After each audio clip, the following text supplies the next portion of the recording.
I'm Tyrone, and you now tuning into the Hill Stevens podcast. Because if you ain't tuning in, I'm fucking your girl, long dick style, and that's non-negotiable.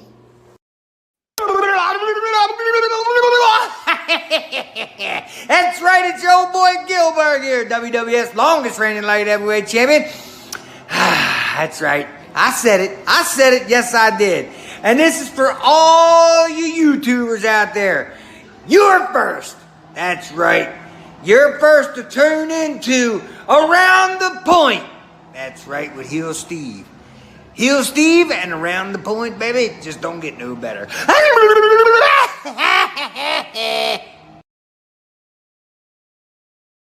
Hi kids, how's everybody doing today? It is finally Monday. It is Monday, December the 6th, 2021. This is another installment of Around the Point. I am alone today. It is Steve. I hope all of you had a wonderful weekend. I hope all of you enjoyed yourselves, whatever it is that you did. I know there's a lot to get into. I know that I'm running a little late, but it's one of those things where, hey, things happen, all right? But here we are. We're finally live. I know right now it's 6:30 p.m. Eastern time here. I'm going to try to get you guys out of here within an hour because I know a lot of you are really looking forward to watching Monday Night Raw as well. So there's that. But I am, looking forward to this. I'm going to give my thoughts overall on NXT WarGames 2021. See, I almost said TakeOver. I know it's not TakeOver anymore, but for whatever reason, I almost said the word TakeOver. And some other stuff that happened. But nonetheless, I hope you guys are enjoying yourselves. It is, again, December 6th. We're almost there, guys. The end of the year is almost happening. And I know a lot of you, it's that time of the year where a lot of you are going to be talking about what was your match of the year, the wrestler of the year, and all that fun hippity hoopla. It's going to be coming. Brace yourselves. All over social media, you're going to see people just talk about, oh, this was the match of the year. No, it was that one. No, it was this. Fuck you. You're wrong. Fuck you. I'm not wrong. And so on and so forth. So brace yourselves as we get close to December 31st and all that fun stuff. I hope all of you as well got your Christmas shopping going. I still haven't. Just buying a couple of gifts for a couple of people, mom and dad and my cousins and stuff like that. But enough about all that, okay? If you are new to the YouTube channel, if you're new here, please hit that subscribe button down below. Please also hit the notification bell. Also, somewhere down there. It will tell you whenever I go live, whenever I upload a video and all that fun stuff. All right, so it does, in a way, help out the channel. Also, if you guys want to, it's completely optional. I do have the super chat enabled here. So if you want to leave a donation of your choice, feel free to. The Streamlabs is also enabled if you guys want to leave a donation and all that fun stuff. It does help out the show in the long run as well. Also, if you're chatting here as well, chat between yourselves and all that stuff. Get to know each other. Hey, how you doing? How was your day? What have you? Fuck it. Go for it. And all that fun stuff. All right. But if you want to check me out all social media, it's all at Heel Steven. Twitter, Instagram, YouTube, it's all at Heel Steven. All right. I just posted a reel over on Instagram, which you guys should go check out. It's at Heel Steven. Also, if you have TikTok, it's also at Heel Steven. I have a TikTok. It's the same reel that I uploaded on Instagram over to TikTok as well. So, with all that being said, let's get into it, okay? NXT TakeOver WarGames 2021 is officially in the books. And I'm going to be honest with a lot of you out there, it was so bittersweet because you knew what was going to happen. I'm going to be honest too, I went into the show with zero expectations. The idea when you think of TakeOver, NXT pay-per-views, you think of TakeOver. Over the years, it's TakeOver, and this is not a TakeOver. It had the same structure, as in 5 matches. It didn't go long, but that's the closest thing you had to that TakeOver vibe. That's what you had. And everything else, again, the question was, can this roster that's still green as shit, that basically is now developmental, can they deliver? on a pay-per-view on a Sunday. And I thought overall going into, again, coming out of the show, I thought that they honestly delivered. I went into the show with zero expectations, and I came out of the show saying, man, this was really a good show.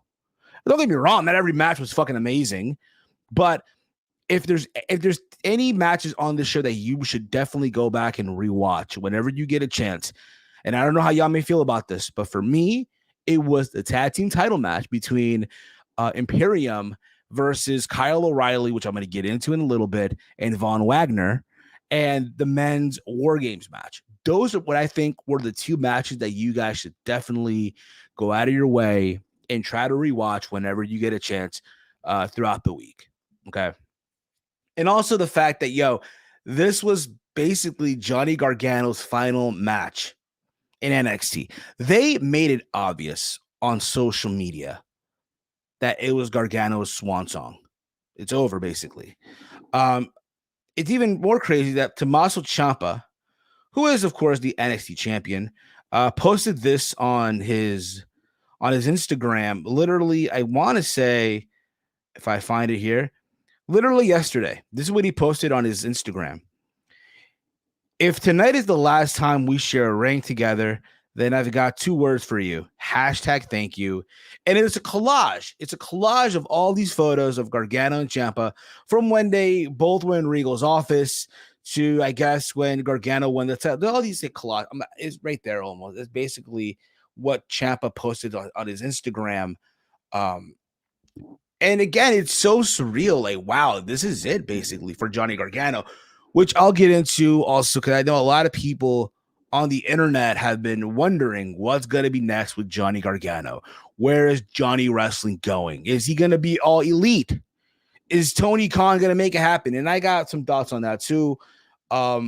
So with all that being said, okay, let's get into this. I thought, again, the show overall was an enjoyable show. I liked it. And let's get it. Again, give me your thoughts in the comment thread, your thoughts on the show. What match did you enjoy the most? What match you did not enjoy the most? Let me know all that fun stuff as well. And I'm going to say this too, one more thing. If I'm on a pre-show, I would be nervous as fuck. Okay? That's just me. I'm going to leave it at that, all right?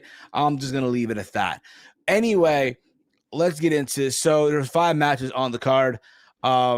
We started the show off with the women's by the way, there was a pre-show match which I did not get to watch because, again, it was my father's birthday. I took my father out to the steakhouse. All right. So I didn't watch the pre-show. I don't even think it aired, but it was Odyssey Jones versus Andre Chase. That was like basically their pre-show match, what have you. But we kicked things off with the women's WarGames match. We had Cora Jade, Io Shirai, Kaylee Ray, Raquel Gonzalez versus Dakota Kai, and all 3 women of Toxic Attraction, Mandy Rose, Gigi Dolan, and JC Jane.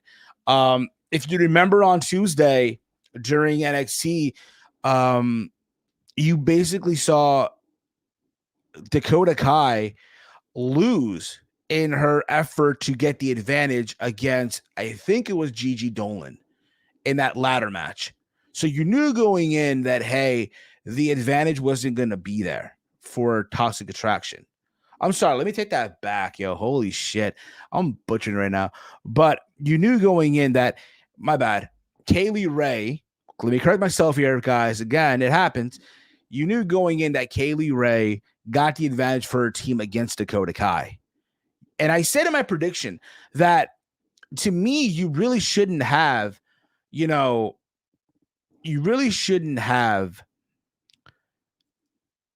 champions lose, especially Mandy Rose. Let's be real about it. If you've been watching the show, if you've been watching the show, you would notice that Toxic Attraction had got all this exposure on the show. They've been pushed, basically, right?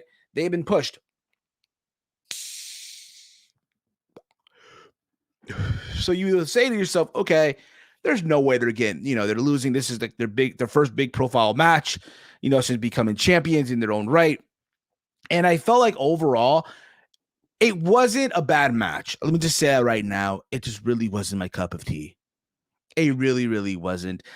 I get that we live in a world now where everything has to be equal. What one person does, the other person has to do. And reality is, no, you don't. Like, let's be honest here. Would have this shown been any better or worse had there not been a women's War Games match? I want to ask you that question. Would any of you guys would any of you have given a flying fuck had there not been a women's War Games match on the show? Be honest here. Hand on your heart. Hand on your heart.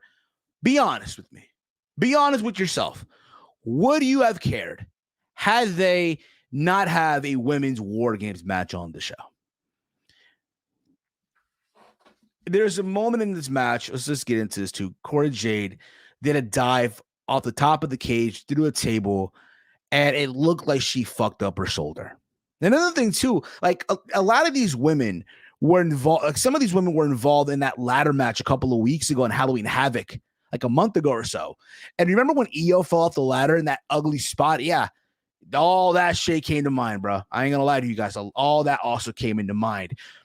And Cora fucked up her shoulder. There's a moment where Io Shirai popped it back in, which I thought was badass as fuck. I'm not gonna lie to you guys. But I hated the finish. I hated the fact that basically JC Jane gets hit with a finisher, and you see Cora Jade, who was getting her ass beat by all the women in the other team, by Toxic Attraction and Dakota Kai.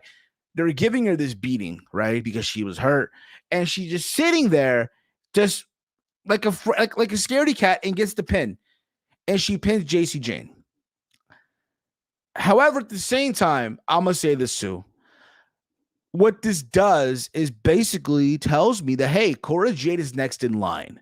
I know a lot of people were probably saying to themselves, oh, maybe it's going to be Raquel Gonzalez. Maybe Raquel Gonzalez, who's a former champion, right? I'm not sure if she got a rematch for the title against Mandy Rose. I know she's still in that program with Dakota Kai. There's that also. Io Shirai, let's be honest here, has been just lost in the shuffle. She's lost in the fucking shuffle. It's crazy how Xia Li has been called up to the main roster. But yet, here's Io Shirai, who's still stuck in fucking NXT 2.0. For some people, it's like, oh, you should be happy, Steve. Thank God. What the fuck's wrong with you? But let's just call it like it is. All right? So what this does is, yeah, it tells me that Cora Jade is next in line to challenge Mandy Rose. And I'm fine with that because it gives you a challenger. It gives you a challenger to challenge for the title. Is Cora Jade going to win? I don't think so. But what they want now is young, fresh faces. Young, fresh faces to, again, get people talking and shit about this brand. Because, again, after all, this is basically the new developmental system now, right? They don't want no people over 30-something and shit. They want fresh, young faces getting the rub right now. And that's fine. Do I think that Cora Jade is getting the win? Absolutely not. I don't think she is. But there's that. Okay. After this, we got, if I remember correctly here, let me just go on my notes here. God damn it. We got Imperium of Fabian Eichner and Marcel Bartel versus Kyle O'Reilly and Von Wagner. Now, there was a lot of questions about whether or not this is Kyle O'Reilly's final appearance on NXT, just like Johnny Gargano, right? Are they going to be out of there? What have you? And I'm going to be honest with you. For a lot of us, I'm pretty sure, for Kyle O'Reilly, this is like a demotion. Like, here's the thing, right? Like the last takeover, right? Well, yeah, the last takeover that they did, they beat Adam Cole. He beats Adam Cole. Which should be a big deal. Which should be a fucking big deal when you think about it. But instead, we put him with Von Wagner. Some people like, some people don't. To me, Von Wagner looks like an oversized Joey Lawrence. Whoa. Yeah, he does. I don't want to hear it. But that being said, this match was a killer, bruh. They literally tore the house. And again, you had those little sparks of old NXT, the black and gold one, with these killer matches. And they literally went out there and tore the house down. You literally thought for 1 second that, oh shit, Kyle and Von might win this shit. And they didn't. There's a spot where where basically Fabian Eichner does a dive, or like he jumps off the top onto the rope, whatever, and does a dive onto Von Wagner. Looked sick as fuck. But when it was all said and done, Imperium got the win. They pinned Kyle O'Reilly, which we all thought was on his way out, right? So everyone's chanting, thank you, Kyle O'Reilly, right? Because everyone thought, hey, this is it. It's over. He's leaving. He's gone. It's done. And you see Von Wagner from behind. You can tell that he was making this shit obvious. He goes on. He tries to attack Kyle O'Reilly. And Kyle being the veteran. Kyle being in that situation in the past, right, with Adam Cole, right? He knew what was going on. So he ducked, and then he attacked Von Wagner. And he put up the old Undisputed Era sign. Yeah, buddy. That was basically his Bret Hart WCW, if you remember many years ago from Montreal.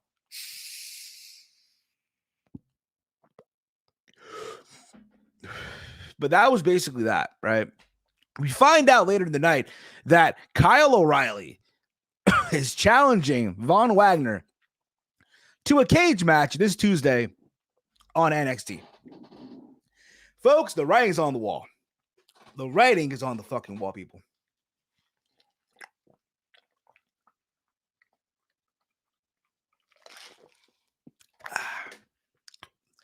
You know what's coming, folks. This Tuesday, Von Wagner is sending Kyle O'Reilly bye-bye. So there's that. I see that happening I see that happening tomorrow on NXT. So there you go with that. I mean, for Kyle O'Reilly, let's be honest here, okay? For Kyle O'Reilly, this is, again, he needs to get the fuck out of there. And I said this on Twitter earlier about Johnny Gargano. Does AEW really need Johnny Gargano? And I'm going to ask question 2. Does AEW really need Kyle O'Reilly right now? Don't get me wrong. If he goes to AEW, for Kyle O'Reilly, there's obviously Adam Cole, there's Bobby Fish. You put them back together, right? Let's be honest here. Bobby Fish by himself ain't happen. It's not gonna happen, bro. It's over. So there's that. If you think about it, which I'm sure everyone's gonna go crazy about, and is just foaming at the dick to basically see. I don't know why, but it is what it is. I'll say this: there's a better chance, and I know Solomon Monster said this on his show on Sunday. There's a better chance of Kyle O'Reilly showing up on Dynamite than Gargano at this point in juncture, which we'll get into again with Gargano in a little bit. So there you go with that. From there, we get the hair versus hair match. We had Cameron Grimes versus Duke Hudson. This felt like a TV match, to be honest with you. I mean, the vignette, I thought it was cool, right? It's this whole poker thing, and Duke Hudson they try to shave off Grimes' hair, and Grimes talking about how the hair and the beard, it reminds him from where he came from and all this. And yeah, it just felt like it was there. And I didn't hate the match. It just felt like something you would see on TV, For Cameron Grimes as well, it's like, what is there for him to do? But Duke Hudson, I see potential. I see someone, even though I will say this too, his promo wise is as dull as a dishwasher, but other than that, the guy has a look to him. There's something there. I'm pretty sure Vince has a look at him. Hey, pal, it's over. So we get the match and all that stuff, and when it was all said and done, Cameron Grimes got the win. You knew he was going to win. They had the barber chair literally in the other ring. No one could touch it. No one got close to it, what have you. And yeah, when it was all said and done, Cameron Grimes got the win. He then goes and tries to, and again, Duke Hudson tries to haul ass, right? He attacks Grimes, but Grimes counters it and then proceeds to buzz Duke Hudson's hair. Buzzes it. Didn't even shave him bald, just gave him that fucking whatever cut. So we'll see what happens on Tuesday. There's another thing too. This show last night got you to watch tomorrow. It makes you want to sit there, watch NXT on Tuesday to see what's the fallout going to be and all that stuff. So from there, we go to Roderick Strong versus Joe Gacy for the Cruiserweight Championship. I said this on the prediction show, which, by the way, if you haven't checked out, it's in the archives of the channel. If you want to give that a look-see. To me, when I look at Joe Gacy right now, it's crazy to think, at one point he was a deathmatch wrestler in CZW and all that stuff, to where he's at now is completely night and day. When I look at, Joe Gacy and this gimmick of all of inclusivity and what have you, I get this Bray Wyatt vibe. I get that vibe. I don't know about you guys, but that's just me. Okay. Roddy, is always going to give you a good match. Doesn't matter against who. Roddy going to go out there and kill it. Roderick Strong looks more of his 2010 Ring of Honor look. That's just me, of course. But even this match, I just felt like it was a television match or something they could have easily put on 205 Live. There was a lot of talk from people that this is a possibility the final time we'll see the Cruiserweight title ever, because there's talks of WWE wanting to put an end to the Cruiserweight division.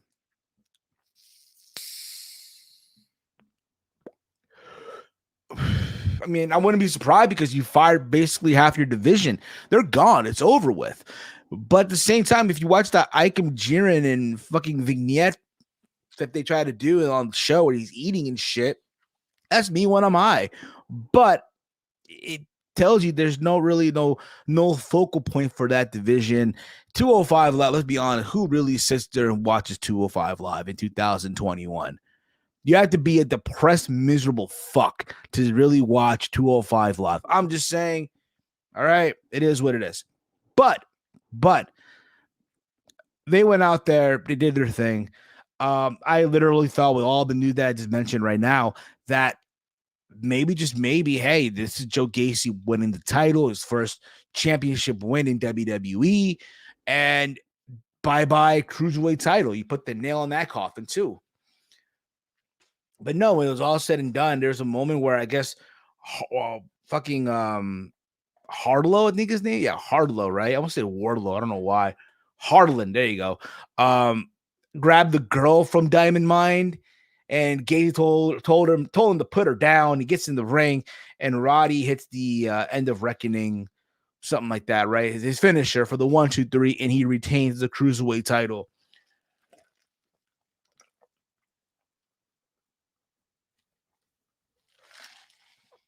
So the Cruiserweight title lived to see another day on 205 Live at NXT. Let's see where they go with. Let's see where they go with that title. Who's next in line? Who really cares? Let's be honest here. Who really gives a fuck? Nobody right now. So from there, we go to the main event. The main event of the show. The men's war game match. And throughout the night, they played these vignettes.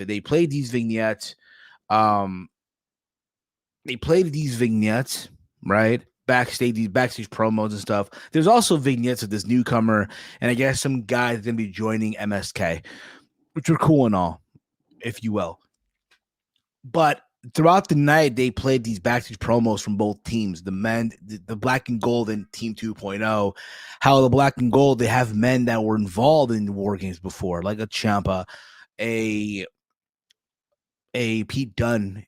LA Knight, I'm gonna be honest, just felt out of place because he really came to NXT like near the end of that era of Black and Gold. Let's be honest here. He really came near that end point, if you will.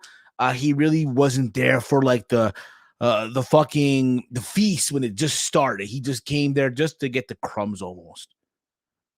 But he's a veteran, right? So there's that.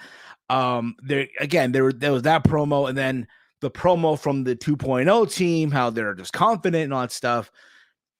And that was fine. But again, the whole point of this whole thing is, hey, this is Gargano's final match. That was the vibe and all that stuff. And it was cool to see Gargano come out there to Rebel hard. I ain't gonna lie to you. When he came out, I got a little teary. I ain't gonna hold you. I got a little bit like, man, hits you in the feels. For Johnny Gargano, I'm gonna say this, okay? Here's a guy who, let's face it, did any of you ever think that he would accomplish all the stuff that he did in NXT the moment he showed up in 2015 with Tommaso Ciampa? Did you guys ever thought that you would put him in your Mount Rushmore of NXT? He is. I don't give a fuck. To me, Johnny Gargano is in that discussion. And if you're going to tell me no, he's not, shut the fuck up. You don't know shit. Hands fucking down. Johnny Gargano is in the fucking Mount Rushmore of fucking NXT. Don't let anyone tell you differently. Don't let no other YouTuber, no other podcaster, don't let them tell you differently. Johnny Gargano is on an elite platform in NXT. No pun intended there. And all this stuff happened, right? The idea that, hey, he might be literally gone after last night, right? It was cool that he came out to Rebel hard. His gear were pieces from all the takeovers that he ever competed against in, if you will. I think he started off with Carmelo Hayes. Remember on TV this past Tuesday, you had Braun Breaker win the advantage for his team. But again, there's a crazy match. I'm not going to go into orders here, who came out next, who came out this. I ain't going to lie, though.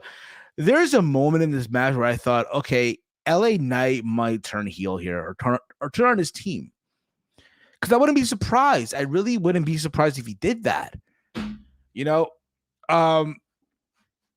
This other guy on Team 2.0, Grayson Waller, impressed the fuck out of me in this match. I literally thought, honestly, somewhere on the show, they're going to have a way to take him out and replace him with Solo Sikoa. I literally thought that. I don't know about you guys, but that's what I thought.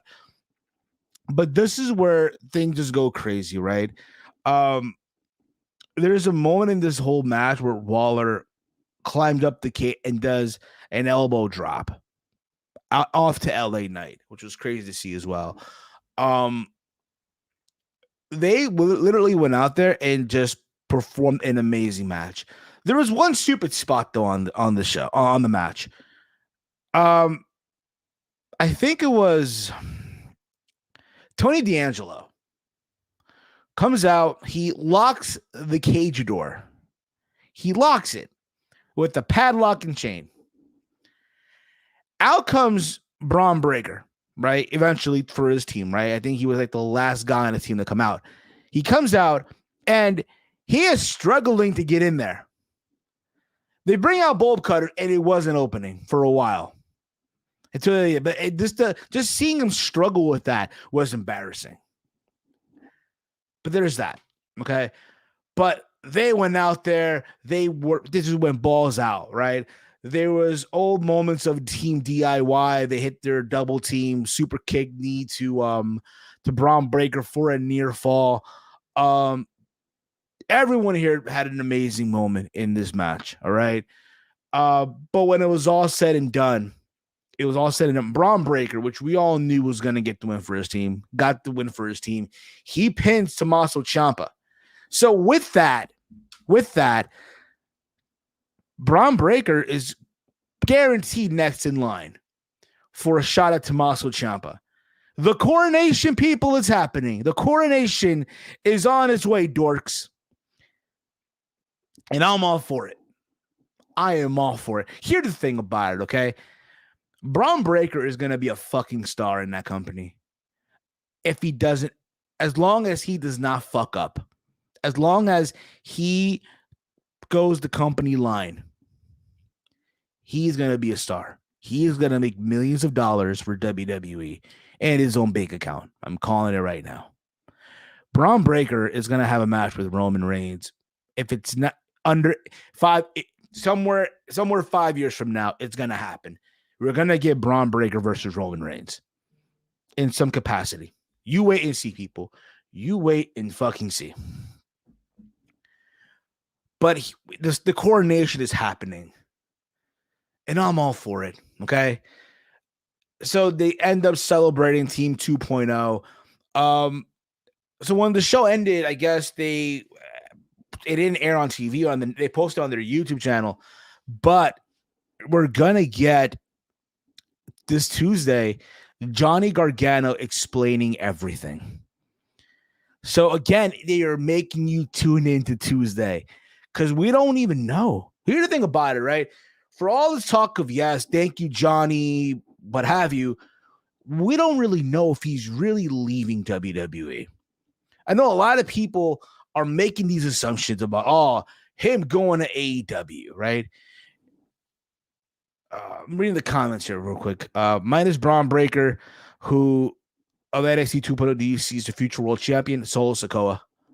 I think Solo Sikoa down the road will be a future world champion, in my humble opinion. Okay. Reading the comments here as well. I'm reading some comments, by the way. NXT 2.0 even live. Is 205 Live even live anymore? I don't even know, bro. EO probably gets sent to Raw or back to Japan. Why not at this point in the juncture? How can there be so many weapons in the ring in women's war games match ends in a lame roll up? I agree, brother. I agree. Rest in peace, Black and Gold NXT. I ain't seen Tyrone for years, and he pops up on your wall like wicked. Johnny most likely, this is from MD Gaming 3315.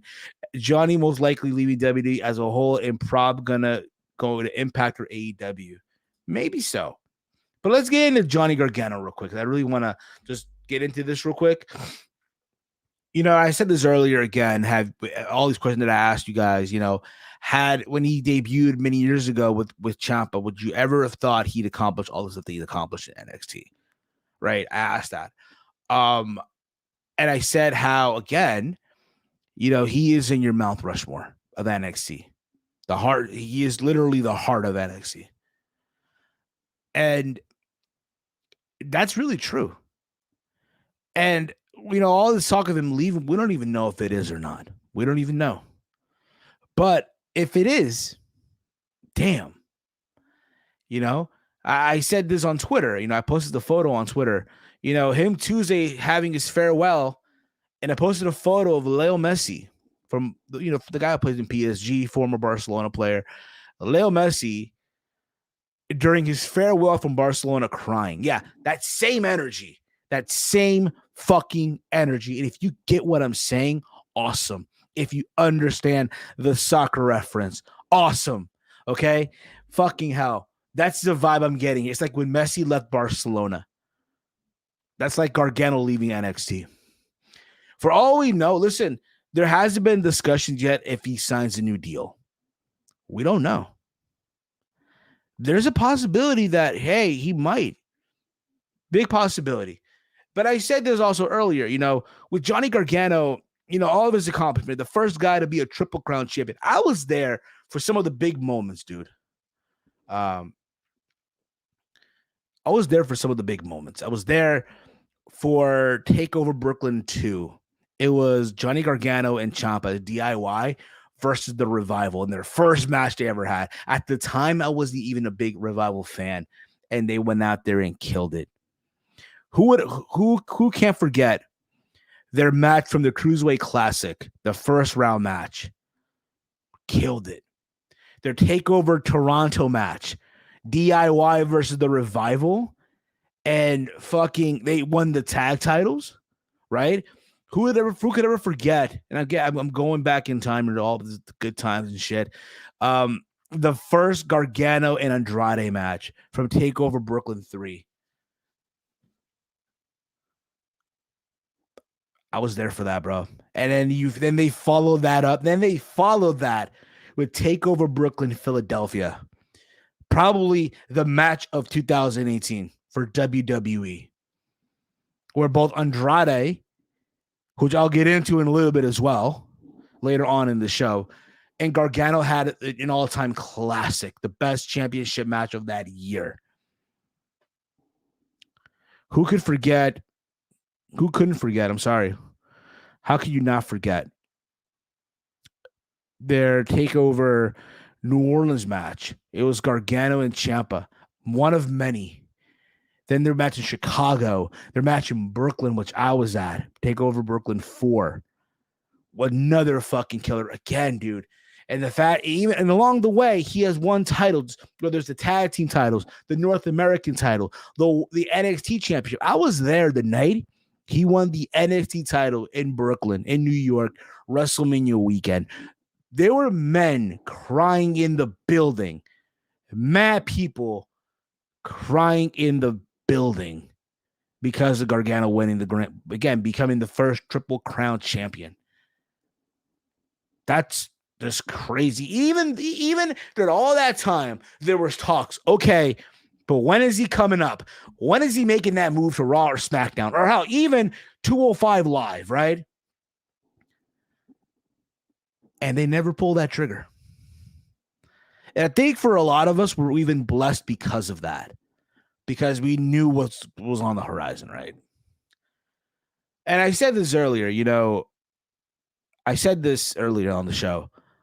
There's a big possibility that Kyle O'Reilly shows up to AEW than Johnny Gargano. A part of me really feels that, again, if you're WWE right now, right? If you're WWE, you know that Bryan's left. You need someone to fill that void. You need someone to be that Daniel Bryan like character, someone that can get the fans behind him like Bryan did. And I feel like Gargano can be that person.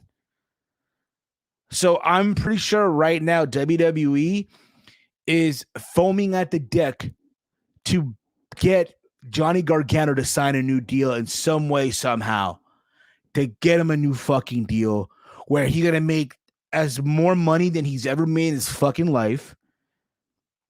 They're going to probably throw all this shit at him, right? Listen, man, you sign right now, you are set for life. You don't have to wrestle elsewhere. Even if you retire or you get let go, you're going to make so much money, you don't have to wrestle anymore elsewhere. You're going to have family security. Again, I'm pretty sure they're throwing all this shit at him right now just to lock him in. Because let's be honest here, too. Let's be honest here. I see a lot of people saying, oh, I want to see Johnny in AEW. Johnny go to Dynamite, Johnny versus fucking Daniel Garcia, I have to see. Johnny Gargano versus Kenny Omega. Oh, I got to see that one. But let's be honest here. Let's really be honest here, people. Does AEW really need Johnny Gargano right now? No, they do not. I don't want to hear it. They already have a bloated roster as it is. You mean to tell me all of you already got bored of CM Punk and Bryan Danielson and Ruby Soho? And now Jay Lethal and Tony Nese? You guys got bored already?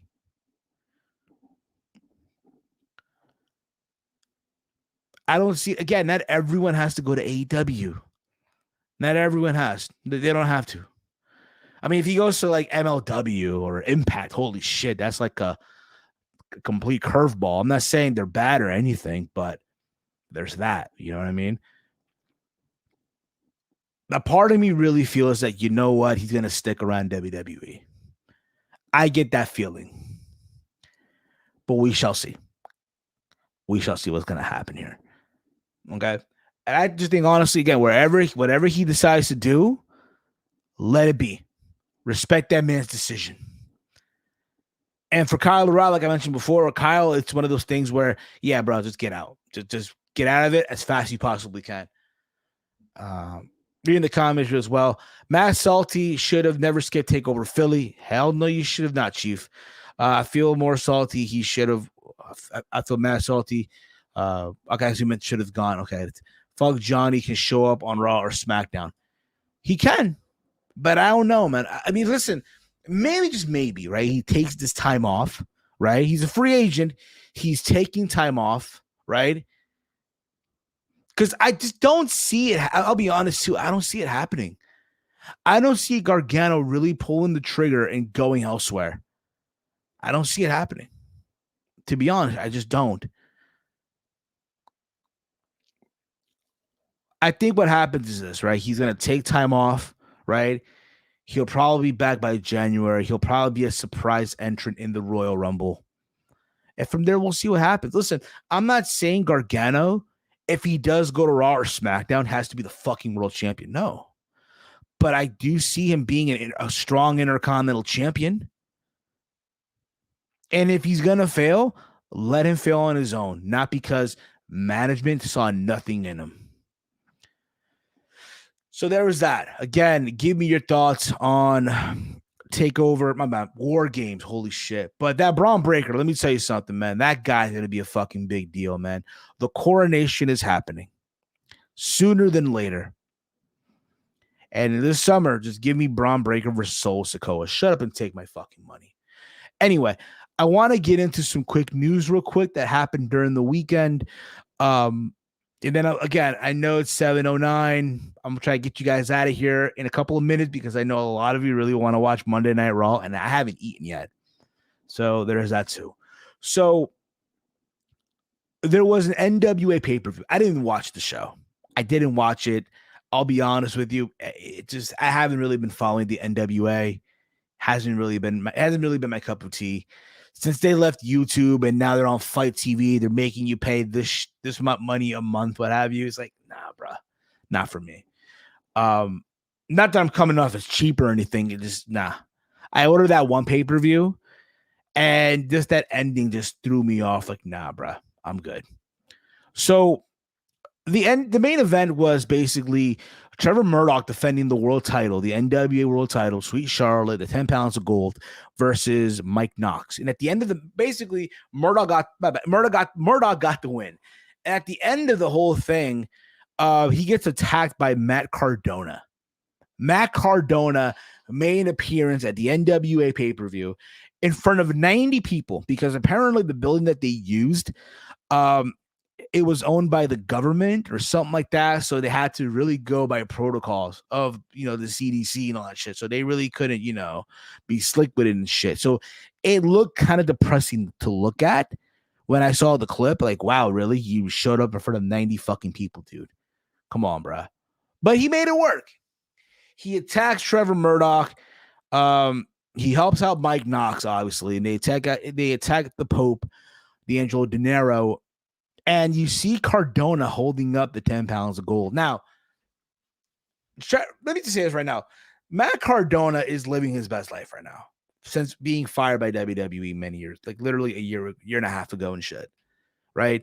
GCW World Champion, Impact Wrestling, AEW, now the NWA. He has the Figures podcast going too. He's killing it, dude.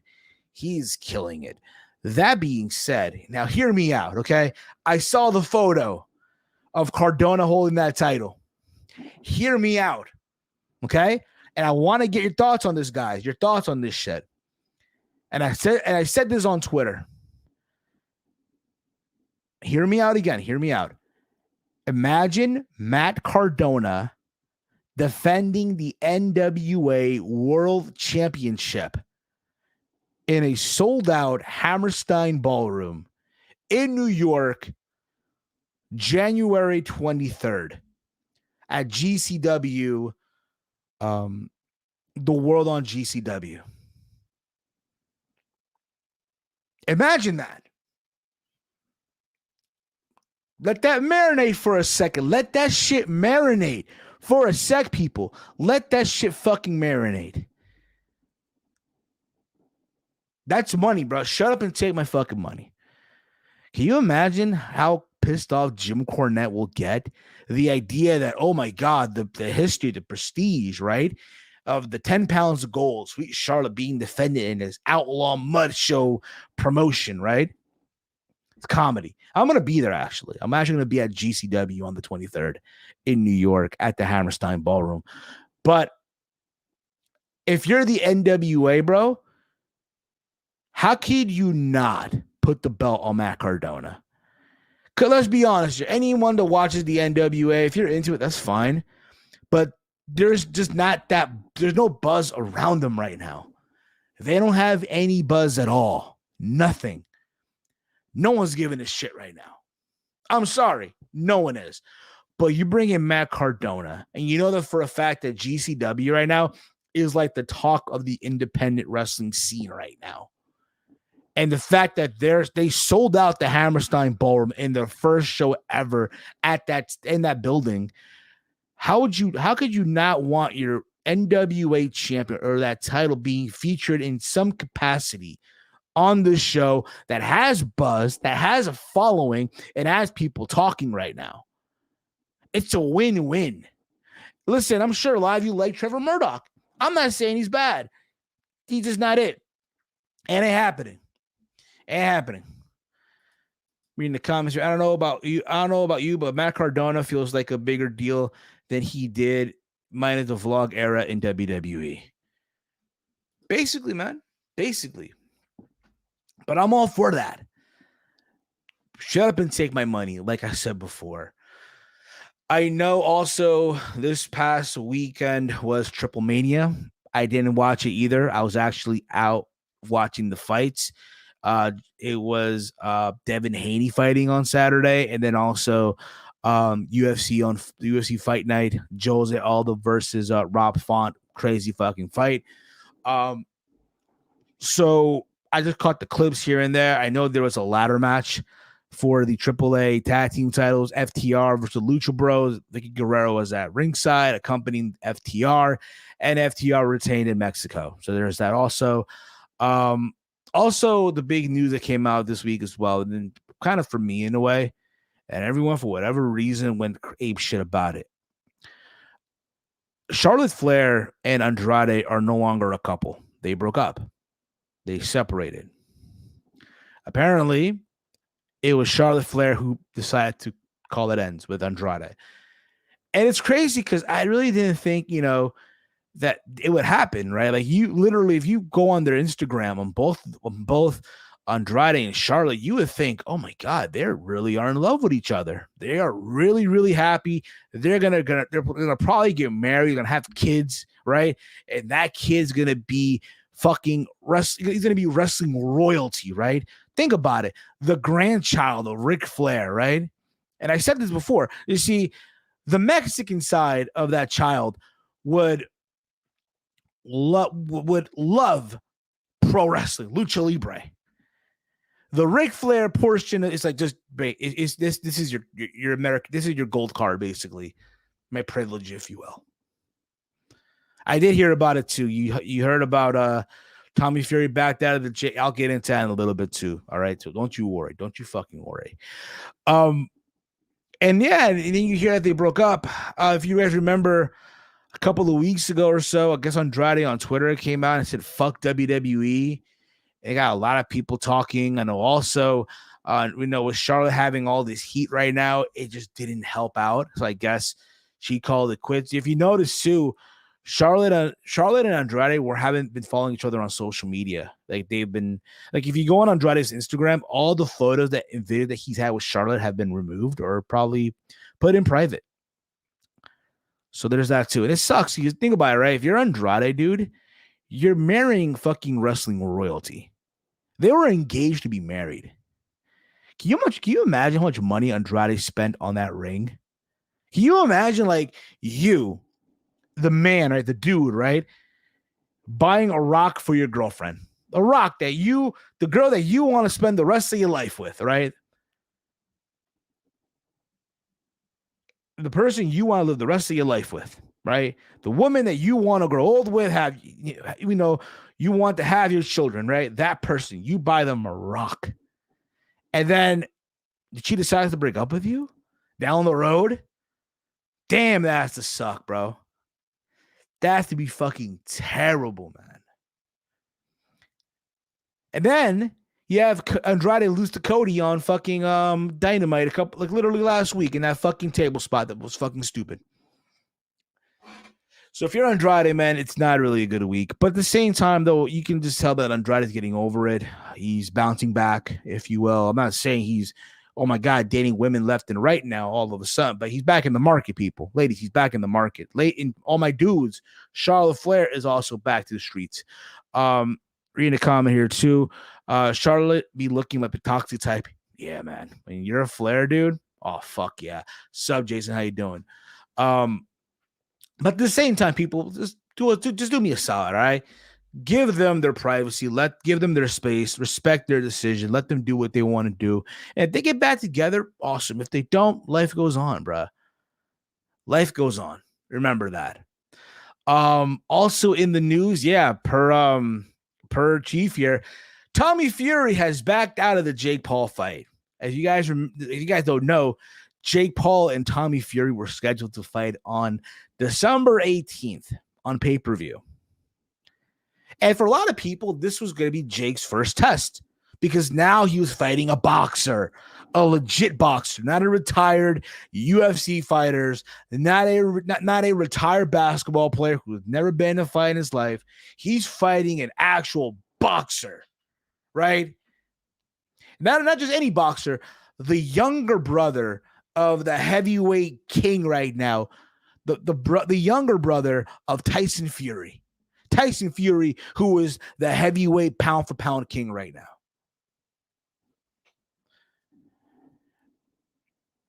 And you hear all this, right? He's fighting YouTuber Jake Paul, right? The guy who's saying it's everyday, bro. And then you hear, oh, the fight's off. Mind you, with like less than 2 weeks before the fight. Less than 2 weeks before the fight.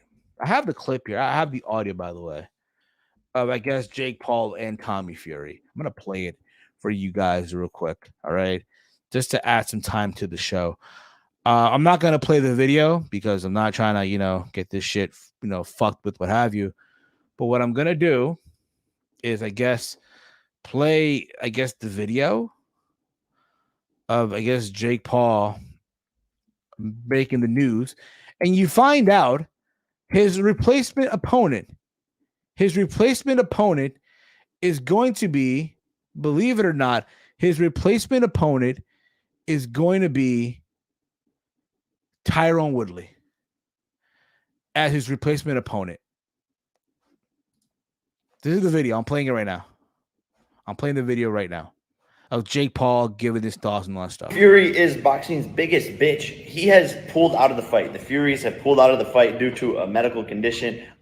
Who knows what the fuck is going on in that camp? I think he has a bad case of bursitis. I couldn't believe the news at first. It is official. Tommy Fury is boxing's biggest bitch. He has pulled out of the fight. The Furies have pulled out of the fight due to a medical condition.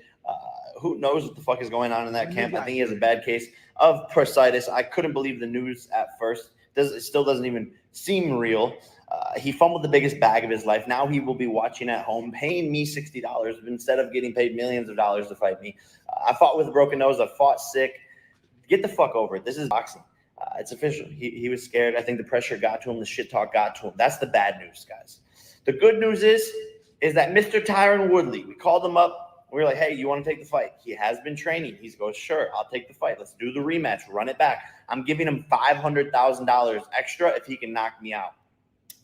Jake Paul versus Tyron Woodley 2. Leave no doubt. I didn't knock him out the first time. I'm coming back, and I'm getting that crazy W, the crazy highlight reel knockout. December 18th, the show must go on. I'll see you guys there. It is official. Tommy Fury.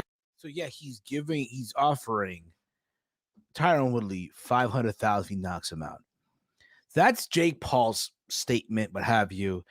Now, this is what Tommy Fury had to say. This is what Tommy Fury said on his post on his. He posted a video a while ago, a couple minutes ago, and he posted a video. So, guys, I'm sure you've all seen and heard the news as to why I'm not fighting on December the 18th now. Just thought I'd come in here and tell you myself. Training camp couldn't have gone any better for me for the first week, 2 weeks. Well, then I contracted a bacterial chest infection, which led me go to the gym and just not being able to breathe. I was in my sparring sessions, pad work sessions, whatever it may be, just not being able to breathe and coughing up huge amounts of phlegm all the time. It led me to sleepless nights. And that went on for about 4 weeks because I had the mindset of I'm going to keep training. I'm going to get through this. I'm going to have the fight no matter what. And 4 weeks passed, and we decided to have a sparring session. And I took a little clip to the body, and because my body was so weak due to the virus inside of me, I instantly knew something wasn't right. I was throwing up from the pain. I was doubled over. I literally got my bag and went straight to the hospital, straight for an MRI scan. And I got the results back the same day, and the results uncovered that I had a clean break in my rib. I'm going to insert the picture here so you can see for yourself. And I had multiple fractures. I still, for the following week thought, do you know what, it'll be fine. I can fight. And then it really, it took the doctor and my whole team to really say, listen, you've got a broken rib and multiple fractures here. Like, you can't fight. And even now, sitting here filming this video, it hasn't really sank in that I'm not fighting. All my focus is on right now is getting a new fight date set and recovering. That's all I can do right now. I can't do anything else apart from get my body right as quickly as possible and look for a new fight date with Jake Paul. There's no other fight that I want out there. That's the fight that I want next. And like I said, guys, I'm just going to recover now, and hopefully we can work out a new date for next year. Finally, guys, I just want to say a massive thank you. So that was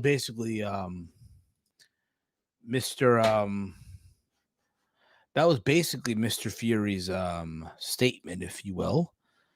Yeah, man, it's terrible, man. It's terrible. Don't mind the rematch against Woodley. That's the fight I want to see him. When the first was over. I hear the thing about it too. I mean, if you're Tyron Woodley, you didn't show up to fight the first fight. So now you know what to expect. I would say him, but at the same time, something tells me Jake might take it. Charlotte can't keep a man. Hey, man. Sometimes men can't keep a woman. It happens, bro. It happens. And there goes my phone. Give me 1 second, y'all.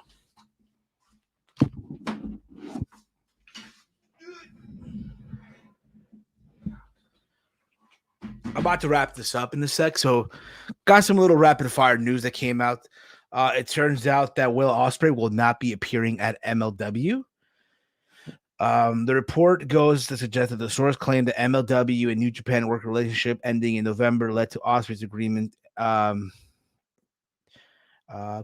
ending before he appeared for them. It was noted that MLW informed New Japan about its new working relationship with All Japan, which apparently did not sit well with New Japan.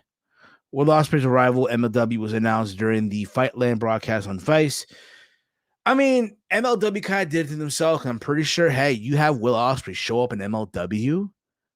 That's gonna draw eyes. Gonna get people talking. And again, MLW has now this working agreement with All Japan. It's not gonna fucking go well with New Japan, I'm telling you. So yeah, there you go. New Japan said, "Fuck you guys." Now we're gonna remove Will Ospreay. So now you guys are fucked. So there you go. Also, if you guys heard last night, apparently Jeff Hardy was sent home. Had everyone talking. Oh my God, is he on the sauce again? What's going on? They showed a clip of him just being just out there, and a lot of people were wondering what's going on. No one knows, but it turns out that Matt Hardy, I guess, issued a statement about Jeff. If I can just find it right now, just give me a sec here. Here we go. Apparently, Matt Hardy was asked. He offered a brief, response to one of the fan questions regarding Jeff. This is what he said, basically. I did speak to Jeff for a little bit today, and he's okay. He's good, said Hardy, and I think he'll be fine. But once again, I mean, this isn't my business, and if he wants to go into more detail, then he'll do it himself, But Jeff is okay, and he's at home, and he's okay. So there's that. At least we now know that he's home and he's okay, and we'll see where things go. I just hope it's not one of those cases where he's on it again, What else happened this week real quick before I wrap things up here? That's basically what I know. Tonight is Raw. Is Liv Morgan and Becky. Do they finally put the belt on Liv Morgan? I think not, but we shall see. This is going to be it for me. I'm going to wrap things up now because, again, it is 7:30. I haven't eaten yet. I'm hungry. I'm going to let you guys get ready for Monday Night Raw and all that fun stuff. But I wanted to get on here real quick, get this out the way, give my thoughts on the show and all that stuff. But if tomorrow is it for Johnny Gargano, thank you for the memories, man. Thank you for letting me lose my shit at a lot of these shows. Wherever he goes, listen, man, he has my support. Even if he shows up at Impact, can you imagine Gargano at Impact? Johnny Gargano versus Eddie Edwards, Johnny Gargano versus Ace Austin, Johnny Gargano versus Chris Bay, Johnny Gargano versus Josh Alexander. Shut up and take my money. But we'll see what happens. All right. Gonna be it for me. You guys can follow me all over social media at Heel Steven. Twitter, Instagram, and YouTube is at Heel Steven. Make sure you follow me there and all that fun stuff. Yeah, so we'll probably be back on Sunday for another installment of Around the Point. I will probably do a watch along for UFC pay-per-view coming up this Saturday. We'll see. I don't know yet. I know it's also Final Battle and House of Glory, so very dicey right now. We'll see what happens, okay? But this is going to be it for me, guys. Thank you all for watching. You guys have been awesome as always. Remember, guys, when life has you down, remember, Johnny Wrestling is always there for us. All right. Thank you, Johnny Wrestling. And thank you all for watching. And I will see you guys down the road. Peace out, everybody.